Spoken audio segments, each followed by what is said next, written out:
दोस्तों, दुनिया में ऐसी कोई व्यक्ति नहीं है जो दावा कर सके कि उसे सपने नहीं आते। यहाँ तक कि 2 साल के बच्चे से लेके बुजुर्गों तक को भी सपने आ सकते हैं। सपने बुरे या अच्छे या कुछ काफी डरावने हो सकते हैं। इन सपनों की लिमिट नहीं है। दोपहर या रात की नींद या फिर 15 मिनट की झपकी में भी आप सपनों का अनुभव ले सकते हैं। बहुत से लोग सपनों में डरावनी सांप, भूत प्रेत या फिर ऊंची चट्टानों से गिरना, इन तरह के सपनों का अनुभव कर सकते हैं। ये तो आम सी बात है, लेकिन दूसरे दिन ये सपने कुछ हद तक ही याद रहते हैं। दोस्तों, क्या होता अगर आपके सपने किसी फिल्म की तरह रिकॉर्ड किए जा सके और आप जब चाहे उन्हें अपनी कंप्यूटर स्क्रीन पर देख सकें। लेकिन ये बात अब सच हो चुकी है। जी हाँ, अब आपके सपने रिकॉर्ड किए जा सकते हैं। यदि कोई यह बता दे तो वो मूर्ख समझा जा सकता है। भला सपनों को कैसे रिकॉर्ड किया जा सकता है? सपने वह गतिविधियां हैं जो हमारे ब्रेन में तब घटित होती है जब हम गहरी नींद में होते हैं, और जब हम नींद से जागते हैं तो हमें खुद अपने सपने याद नहीं रहते। फिर कोई उन्हें कैसे रिकॉर्ड कर सकता है? आखिर कैसे?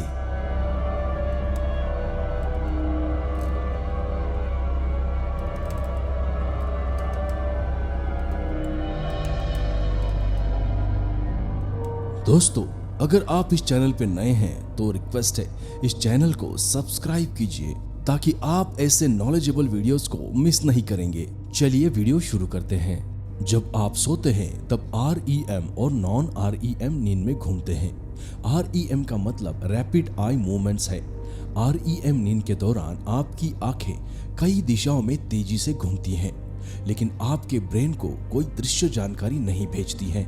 नॉन REM नींद के दौरान ऐसा नहीं होता है। पहले नॉन REM नींद आती है, उसके बाद REM नींद की छोटी अवधि आती है और फिर चक्र फिर से शुरू होता है। सपने आमतौर पर REM नींद के दौरान आते हैं। आमतौर पर REM नींद आपके सो जाने के 90 मिनट बाद होती है। REM की पहली अवधि आमतौर पर 10 मिनट तक चलती है।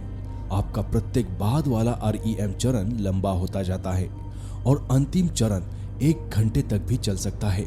आपकी हृदय गति और श्वास तेज हो जाती है।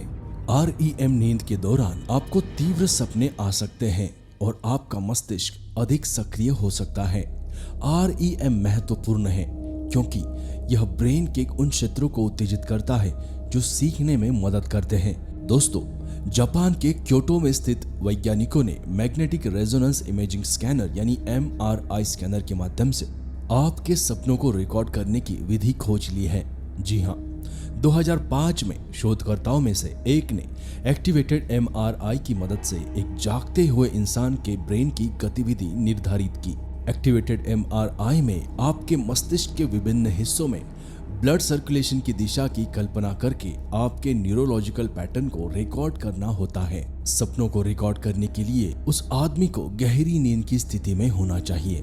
MRI मशीन कुछ कंप्यूटर्स की मदद से और इंटरनेट से हजारों इमेजेस का उपयोग करके आपके ब्रेन की गति को मापकर आपके सपनों को रिकॉर्ड कर सकते हैं। हालांकि सपनों को रिकॉर्ड करने के लिए किया गया प्रयोग 60% एक्यूरेसी प्राप्त करता है, फिर भी इस तरह की खोज ने विज्ञान और प्रौद्योगिकी की दुनिया में एक मील का पत्थर स्थापित किया है। दूसरे शब्दों में कहा जा सकता है कि वैज्ञानिक स्वप्न पढ़ने वाली मशीन बनाने में सफल हो गए हैं। आदमी के मस्तिष्क में रक्त प्रवाह की दिशा की कल्पना करने के बजाय उन्होंने विभिन्न प्रकार के दृश्य उत्तेजनाओं में संपर्क में आने पर ब्रेन द्वारा अनुसरण किए जाने वाले पैटर्न की पहचान की। ब्रेन द्वारा अनुसरण किए जाने वाले पैटर्न्स पहले पिक्चर्स के रूप में कंप्यूटर में संग्रहित होते हैं। इन पिक्चर्स का उपयोग बाद में सपनों की कल्पना करते समय ब्रेन द्वारा अनुसरण किए जाने वाले पैटर्न की पहचान करने के लिए किया जाता है। स्वप्न पढ़ने वाली मशीन का काम केवल नींद के दौरान न्यूरोलॉजिकल पैटर्न को रिकॉर्ड करना है। यह अविश्वसनीय शोध क्योटो और जापान के साइंटिस्ट द्वारा किया गया था। ये प्रयोग 3 विषयों पर 3 घंटे की नींद के साथ लगातार 10 दिनों तक चला। सबसे पहले EEG यानी इलेक्ट्रोएन्सेफेलोग्राफी मशीन के तारों को सब्जेक्ट से जोड़ा गया। यह मशीन ब्रेन के अंदर होने वाले विभिन्न विद्युत गतिविधियों को रिकॉर्ड करती है। EEG मशीन का एक अन्य प्रमुख कार्य विषय की नींद के चरणों की भविष्यवाणी करना है। दूसरे फेज में सब्जेक्ट को MRI मशीन के अंदर सोने की अनुमति दी जाती है। सोने के बाद एक बार जब उनका मस्तिष्क फेज 1 में पहुंच जाता है तो साइंटिस्ट ब्रेन के विभिन्न हिस्सों में रक्त प्रवाह की निगरानी करते हैं। फिर तुरंत सब्जेक्ट को जगाया जाता है और उनसे वर्णन करने को कहा जाता है कि उन्होंने सपने में क्या क्या देखा। परिणामों की समीक्षा करने और किसी निष्कर्ष पर पहुंचने से पहले यह प्रक्रिया प्रत्येक विषय के लिए लगभग 200 बार की जाती है। तीसरे चरण में विभिन्न सोर्सेस से एकत्र किए गए सभी डेटा को एक्सट्रैक्ट किया जाता है। EEG मशीन उत्तेजनाओं के संपर्क में आने पर ब्रेन के इलेक्ट्रिक पैटर्न का उत्पादन करती है। MRI ब्रेन का दृश्य पैटर्न बताता है। जिस आदमी पर यह प्रयोग होता है उसको बताना होता है कि उसने सपने में आखिर क्या देखा। अब साइंटिस्ट इन सभी डेटाओं को एक साथ एक्सट्रैक्ट करते हैं। यह सबसे कठोर प्रक्रिया है। इस प्रक्रिया में शोधकर्ता इंटरनेट से ऐसी पिक्चर्स खोजते हैं जो हर पार्टिसिपेंट्स द्वारा देखी गई सामान्य वस्तुओं से लगभग मेल खाती हैं। ये पिक्चर्स MRI स्कैनर के अंदर सब्जेक्ट को तुरंत दिखाई जाती हैं जब वे जाग रहे होते हैं। पिक्चर्स को देखने के बाद सब्जेक्ट के ब्रेन में होने वाले पैटर्न को तुरंत MRI मशीन द्वारा रिकॉर्ड किया जाता है। इस डेटा की तुलना MRI मशीन से एकत्र किए गए डेटा से की जाती है जब सब्जेक्ट सपने में थे।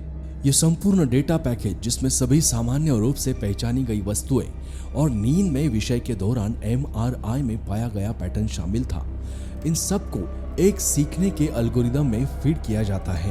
ये एल्गोरिदम तब प्रदान किए गए डेटा की पहचान करता है, सुधार करता है और रिफाइन करता है। इस रिफाइंड डेटा के परिणाम स्वरूप पिक्चर्स का एक समूह बन जाता है। हालांकि एक्यूरेसी का स्तर काफी औसत है, फिर भी ये खोज विज्ञान की दुनिया में इतिहास बन गई है।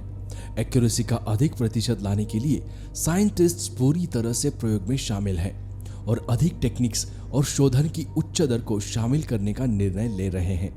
ये एक महान आविष्कार की शुरुआत है जो धीरे धीरे एक महान उपलब्धि में बदल जाएगी। वह समय होगा जब हमारे सपने, जो हमारी सबसे निजी संपत्ति है, केवल रिकॉर्ड बजाकर देखे जा सकेंगे।